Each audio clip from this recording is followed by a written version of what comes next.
welcome to the Making It podcast. We are back for episode 54. I had to zoom out and just check that it was definitely episode 54 there. We are 2 episodes into 2026, and I'm not expecting you to have completed all your goals just yet. We've got a little bit of time left. But Dan, it is good to be back with you, mate. Another year on this great planet. I was going to say another week, but I ended up saying another year. Another week has gone by though, Dan. We're still without each other. We're still without that Green Hood coffee. What's been going on in your life, man? Talk to me.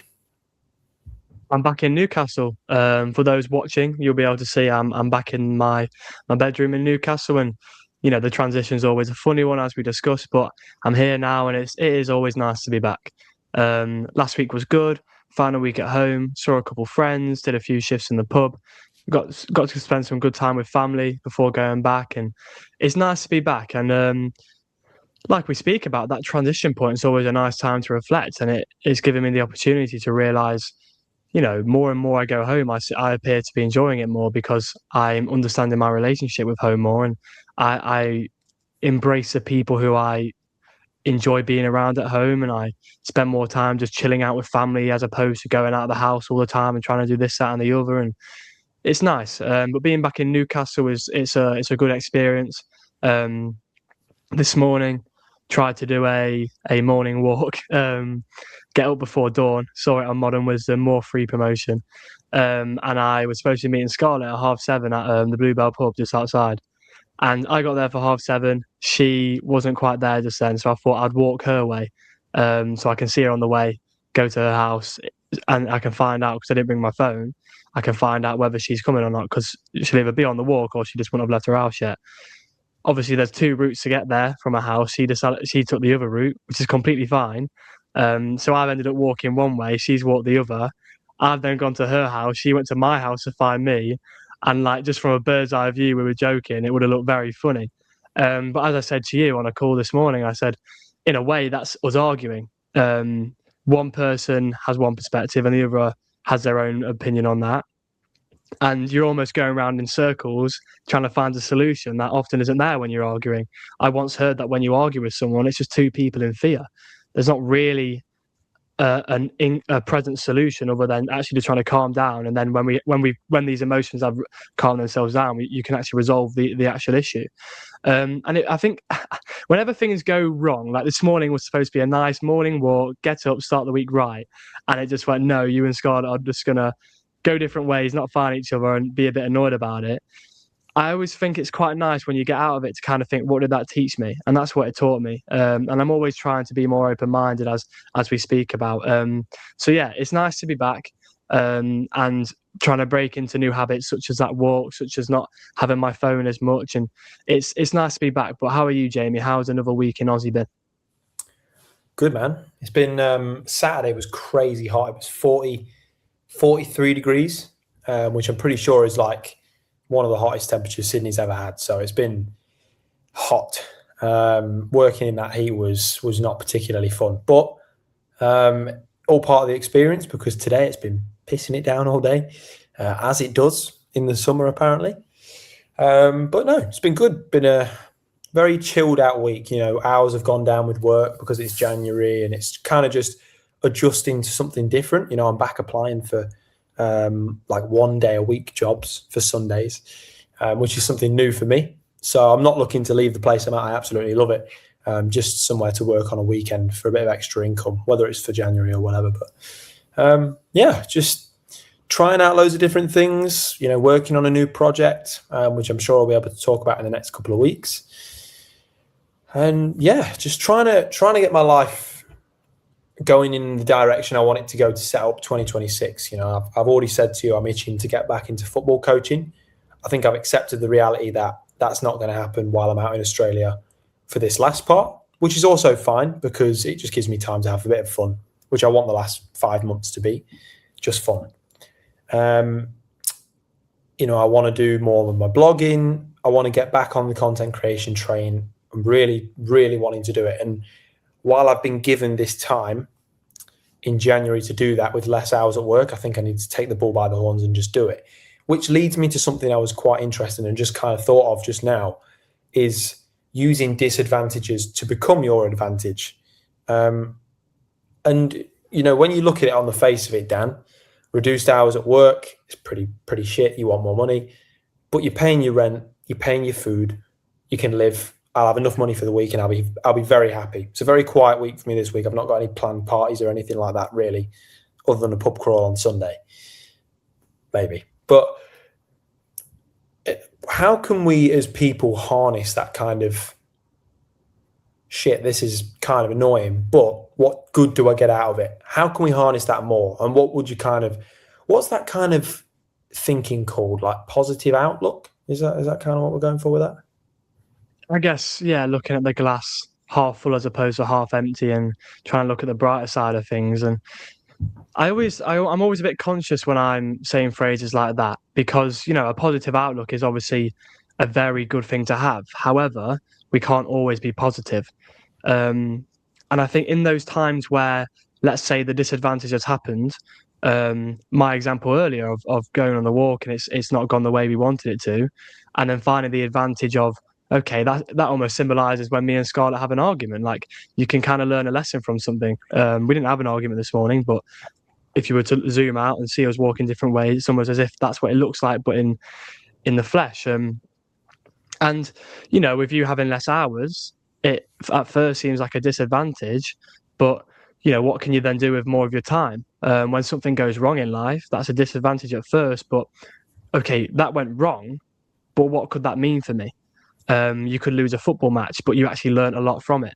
And I think in the moment when a disadvantage happens, we can get that emotion. We can feel angry, we can feel upset, we can feel disappointed, hard done by, and it's not a nice feeling. And often I find myself, when I'm present in those emotions, trying to think a bit more, trying to justify it, which, as I know you've mentioned before, can make you spiral. But in life, I think a positive outlook after the disadvantages happened, because I'm not saying during the disadvantage you're going to be all smiley like, yay, I just lost a football game, I'm going to learn so much now. Like, it's just not how it goes. You reflect and you maybe take a couple of days and then you go, okay, what's my outlook on this? And I think when you get that chance after it's happened and the emotions have settled down and you can actually properly reflect on what's happened, that positive outlook, I think, then is really important. So I think it's important to appreciate that you're not going to have it all the time, but once the emotion's settled and the disadvantage has occurred, how is this then going to be an advantage for me? And I think it's a very powerful thing to do, because a lot of us can let that disadvantage become a ball ache for us. It's something we never have a positive outlook on, and we're constantly saying, oh, this is crap, why is this happening to me? And you just go down that spiral of like, life is awful, this isn't good. Or you can go, what has this taught me? How can I use this in a productive way? As you said, with your work hours. And I think it's just important to understand that we have certain things that happen to us in life that we can't then change. That's happened now. So over procrastinating and overthinking about it isn't going to change anything for us. So ask yourself, why would I worry about something that's not going to change now? But how can I use this information, this evidence, to change my future in a more positive way? And I think it is just having that awareness and then like actually giving yourself some time to create that positive outlook for ourselves, because often there is always a lesson in the things that we at first feel are a disadvantage for us. Is there an example in your life where that's happened, and what's your perspective on a disadvantage becoming an advantage? Well, I mean, I would say that the getting less hours at work, for sure is one, because slowly I'm discovering that I can do more with this free time. I'll be honest, I don't deal with having unstructured free time that well. So it's something that I would like to work on. I think that I've told you earlier in the day, actually, when we had a bit of a phone call, and I promised we didn't cheat the topics. So we, calling on podcast days, not too common, but this is first time chat really. But I've been kind of stuck in the habit of using my phone a lot when I'm bored, and I think when I make my to-do list, I make them too long and too wordy. Like, genuinely, I actually feel like I look at my to-do list and go, that's too much, just because of how many words there are there. And it's weird. I feel like I need to minimize things. in my life, just dumb things down a little bit, simplify them. Because I think that my brain is like, for some reason in the last year, it's jumped to overcomplicate tasks for I don't know what reason. Like, I feel like I need to formalize everything before I do something. Is it Where perfectionism? Are you wanting it to be perfect before even doing it? I think maybe. I think it could be this, or it could be the fear of it not going right. So I'm putting up walls to protect it. You're almost preparing too much. Preparing too much. Like, there is the saying, fail to prepare, prepared to fail, right? I think that's a great saying. I like that. But I think with things that I need to take more risks on, I actually just need to say, you know what, fuck it, I'm just going to do it. Like, I don't give a shit. Sometimes you have just got to take the jump. Yeah. Yeah, and you know, one thing I've been really anxious to write and talk about is football not related to Forest. From an analysis point of view, I've been scared because Forest is what I know. Forest is what I love. I've been, not scared to commentate on games from other teams because I think I'm a lover of football. But to analyse, to publicly share my opinion in the fear of scrutiny, that's what I've feared. And what I said to you was, especially a lot this year I've done it, I'm trying to diagnose my issues and treat them on the same day, as opposed to going, yeah, my problem is I don't want to face scrutiny. And then there'd just be a long, awkward silence, because what does that achieve? And it's in my to-do list to do it. And my aim every single day is to do my to-do list. Have I done it for the last day? No, not really. I failed yesterday. I didn't do it. Oh, I say I failed. I failed at my to-do list. So that's one thing I want to go and do. Something I've been insecure about for a while is people's scrutiny of my work when it comes to that, because it's something I don't feel experienced in. So how big has taking risks been for you, Dan? Because I know that when you took on the women's team, that was a risk, of course. When you took on the lads at the Northumbria Uni, that was a risk. Even when you go and coach at Beeston, bro, there's always risk in it. But is the risk actually in what you do or in what someone else's say? Oh, sorry. Is the risk in what you do or in something that someone else thinks about what you do? That's the question. I get where you're coming from. I completely get where you're coming from. Just before I dive into that, the to-do list thing is an interesting one, because I saw Gary Vee ranting about to-do lists, saying, like, why are people doing them? Like, basically saying F them, like, we don't need to be doing to-do lists, because there are people, like you say, where it becomes a time where people are writing to-do lists just for the sake of writing a to-do list because they're procrastinating even more about doing the thing. I use to-do lists and they're great. For me, I need to see it I need to get my thoughts onto a piece of paper so my head's clearer to do the task. And then I can do them. So I think everything's relevant to the person, right? And in terms of the emotions you're talking about facing scrutiny and all these things, I think often the problems some of the problems we have in our life are probably always going to be a problem. And when it comes to taking risks, and I completely get where you're coming from, where it's like, is it actually a risk? Or are you just bothered about risking what other people are going to think about you doing it? And where's the risk placed? Where is that? Yeah, I think the risk comes from your perception of the thing, right? So let's say a good example I use, and I've used before because I think it is good for me, is when I'm coaching a football match, it's risky to make a sub. Now, I actually, when you're saying where's that risk placed, for me, I don't think it's risky because I want to make that decision. I'm happy with that decision and I want to make it. The risk for me in that particular example is coming from, if that doesn't go right, how the other player is going to perceive that decision I made. I'm not thinking about the risk from myself. I'm thinking about the risk of how the players are going to perceive me. Right. And I think I don't know if that happens with you, but does that apply to other actions in your life where you're actually confident in doing this, but you're worried about how other people are going to perceive it? That's the risk of your reputation, the risk of other people's judgment. I think where you're coming from with that angle is true, because I think a lot of us, when it comes to taking risks, we're not thinking too much about ourselves. We're worried about risking what other people are going to think about that thing. I agree, because I think that I can go through it in my life for sure. Wearing certain clothes, I would never say is a risk, but I think there's a risk because other people are around me. A risk to what? The risk is to your ego. And it comes back to that. The risk is to your ego. And the thing is with the football coaching, I didn't feel any risk coaching the under 10s, the 11s, the 12s, because at those ages, they don't really scrutinize you. You're just free to do what you want and think what you want about the game.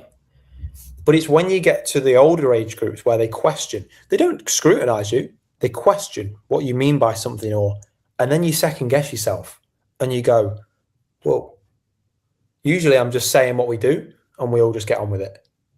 But the questions are good. The questions are good, by the way, don't get me wrong. I think that there's been times when with the 14s, they've said something and I'm like, great idea, let's go and do it.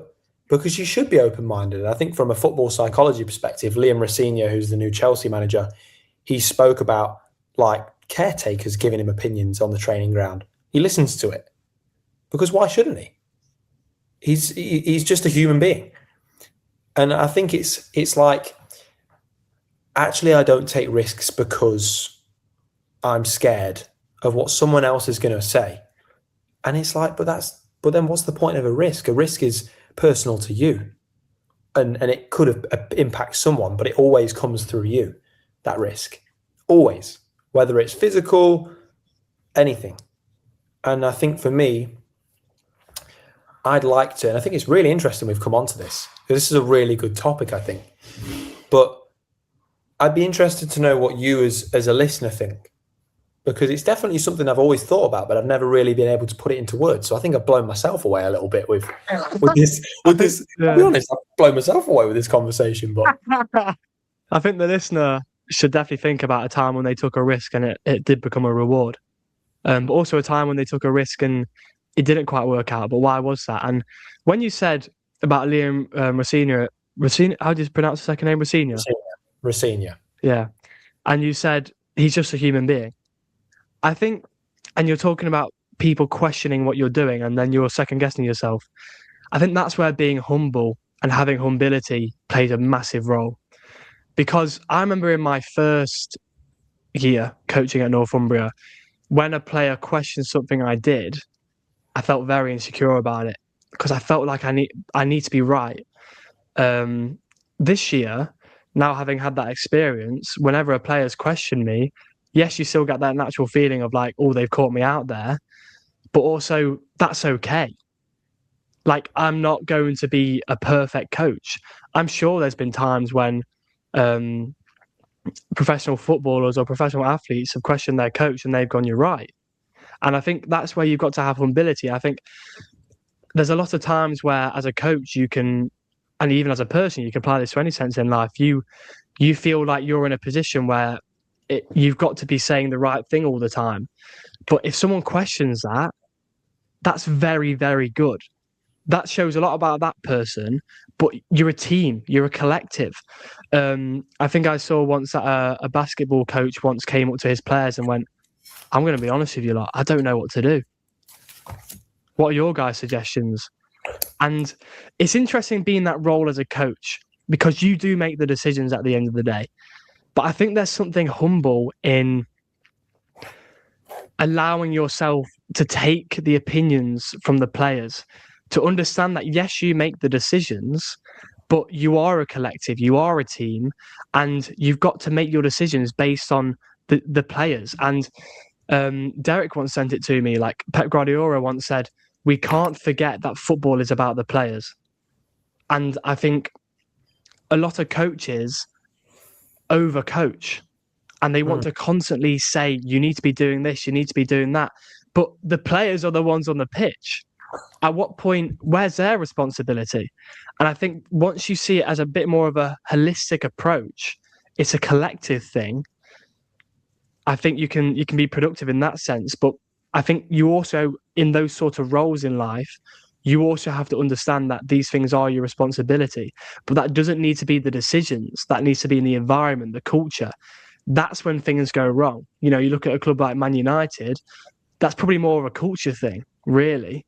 And I think when it comes to taking risk, I think if you're in a team environment, can you take that risk together? I think it's when we take isolated risks, they're hard because it's on you. And I think that's the risk. The fact it's on you, and how are people going to perceive that? But you know, I think at the end of the day, it's your life. But taking risk it's a hard thing to do. Yeah, and also I was going to say, when you said earlier, you said something that I really just honed in on while you were talking, is like the idea that you need to be right. And I agree so much, because you almost take it personally. We always say on this podcast, like, We do. you shouldn't take what people say personally, but we all do it still. I do it all the time. Someone will say something to me at work and I'm like, just be honest with me. And they're honest with me. And then I'm like, what the fuck's your problem? You know what I mean? I don't say that to them. I just go, okay, cheers, mate. But inside my head, sometimes I'm like, why are you being a knob? But in reality, they're not. The person isn't doing that. And you've asked for their honesty. But it's still a natural mechanism that your brain chooses to go for. Not because you're a bad person, but because you want a defense. Because you want to be back in that comfortability zone of, I was right 5 minutes ago, and now I'm wrong. And sometimes you don't need to label them right or wrong, because sometimes you weren't wrong at all. They just want you to be better. So it's separating, am I wrong or am I just looking to progress? And to progress, you don't need to be wrong at first. You can be right. You just need to be righter, you know? Obviously, I'm joking. I know that's not a word, but I think it was interesting because actually when you say I needed to be right, you also need to be wrong, you know? And there's some times where maybe someone's suggested something and I've gone, nah, I'm not interested in that. And then I've gone home and thought about it and been like, that's bloody smart. That's bloody smart. I've never admitted it to that person, but you need to be wrong. And that's important. And I think from a football coaching perspective, Dan, I think culture is massively important. Working with Mikey in Gold Coast just taught me about the culture within kids football, like bringing a speaker into the changing rooms for games, letting them just have whatever music they want on. You get them playing better football. Days when you didn't have the speaker, they didn't play as well. All these little things. And the podcast is so interesting because I can pick out episodes where we talk about culture, we talk about people, we talk about all these different things, and the importance of environment, the importance of people making the moment.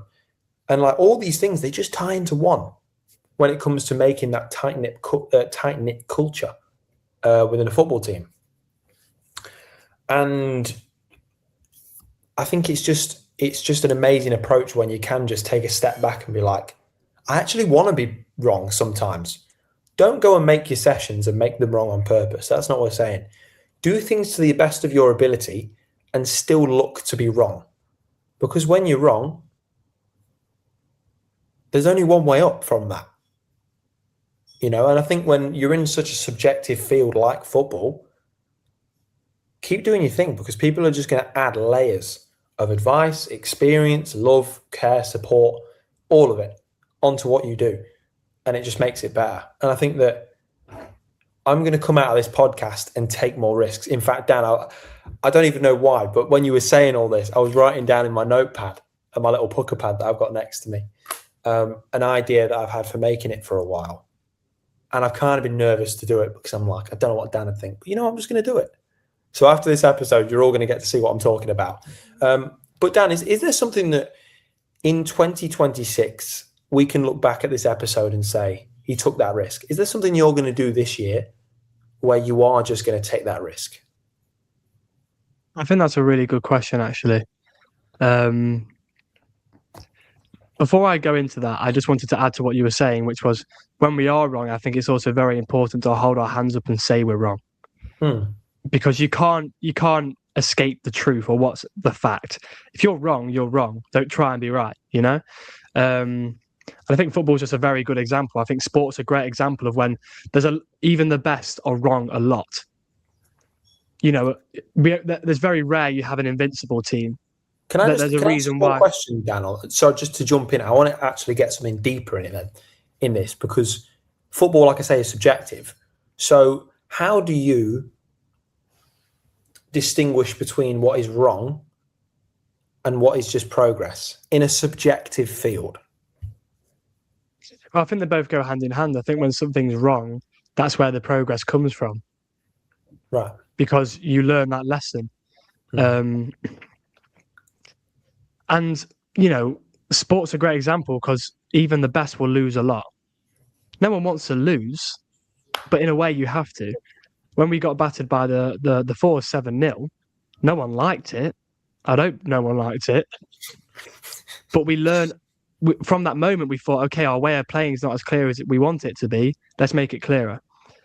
And that's something I wanted, before I go into what risks I want to make, that's something I want to talk about. I wanted to mention on this podcast today. I think in these moments, like we said, when that disadvantage is there and it feels like crap, you feel you fucked up, essentially, and things have gone wrong, no one likes that feeling. You know, I really don't like that feeling because I love being that guy who's on it, who's always doing a good job, holds himself to good standards, but that's not being human. Being human is winning, right, from an ego perspective as well. But let's be honest, you want to be seen to be winning. I want people to see me winning because I want them to see I'm a good coach.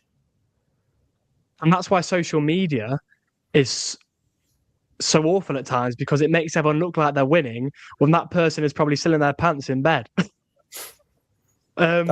So I think we just have to be aware of these emotions when the disadvantages happened, and I think just give them some time to settle, and then we can learn from that lesson. But some risks I want to take going into this year. I think there's always a risk in being vulnerable, and I want to continue my best to be vulnerable, accept when I'm wrong, be as open as I can about my emotions. That thing that's bugging me, speak to my friend about, be open and vulnerable. I want to take more risk in saying to people I love them, saying I love them to my family, my friends more often. There shouldn't be a risk in that, but it's quite a difficult thing to do, I find, because it's vulnerable, it's open. So I think I want to take more risk in vulnerability in terms of an emotional and a deeper, more philosophical sense. But I think I also want to take more risk in terms of having more conviction, making that sub when I'm coaching, when I want to make it, asking that random stranger in the street if he wants to get in a little interview for my Instagram, posting that video, speaking about that thing, and having that conversation with a person who I'm scared of having that conversation about. And I think there's a lot of reward in those things, but they're very difficult to do. What about you, Jamie? I feel the same. I was going to say similar. I think that the risk of vulnerability is massive, whether that's in appearance, whether that's in your work, everything. And do you know what? I risk so much in environments where I'm familiar. So the practical learning is so important, I think. When you're in an environment and you're just there all the time, you build up a resilience you don't even understand. You know, and I think that's the thing about working at the pub for as long as I have, since I was 16 or whatever. I've actually built up a resilience that at the time I didn't even know I had, until I worked in this cocktail and drinks bar, where I'm like, I think I should be nervous right now, but I'm not. I take risks. I go and make a difficult drink. I go and take on a couple of jobs at once because I'm thinking, okay, I can do this. And it's like, oh, but you're fine. How can you translate familiar environments into environments where you're not familiar, but you still want to achieve in familiar ways? And that's kind of what I'm trying to get at. So I think that risk is such a beautiful, amazing thing. And I think I'm very similar to you, Dan. I'm going to be boring and say I think the risk of vulnerability and the risk of execution, I'd like to take those. I want to take the risk of executing more. But again, is there even a risk to executing more in what you say you want to do? Or is the risk with other people? That is the big question of today, I think. And if you can answer that question, I absolutely salute you. And do you know what I would ask you to? We always try and ask and get people involved. Not many people write in. And I think it'd be really nice that if you have made it this far, not only to follow the podcast and what we do, but also just get involved. Is there something that stops you risking? Because I can almost guarantee you it's other people. It's very, very rare that it's not someone else's opinion that stops you doing something. And I think it's been a really good. This has been a really great discussion. And I now will not be able to sleep for the next 2 hours because I'm going to be thinking about it and doing stuff. So cheers, Dan. It's 11:30 at night here. So I'll be missing my barber's appointment tomorrow. But Dan, an amazing podcast with you, my friend. Is there anything else you wanted to add as well? I don't want to cut you off too soon, but No, I think that's been a good episode. I think I do like these episodes where the topic kind of just comes out of nowhere and we get really into it. And I think that's the best way in life sometimes. So can we take more risk in 2026? And where is that risk coming from? boom. I like that. We'll decide the title very shortly. I'm not going to give it away like we always do. I think that's terrible. You've already seen the title if you're watching the episode, so it doesn't really matter. But have a fantastic... We're giving it away. Yeah, we're not giving it away, but you know what I'm saying. Have a great week. 10 a.m. on Tuesday, every single week for the rest of your life. Making It Podcast. See you there. See you in a bit. Take care, guys.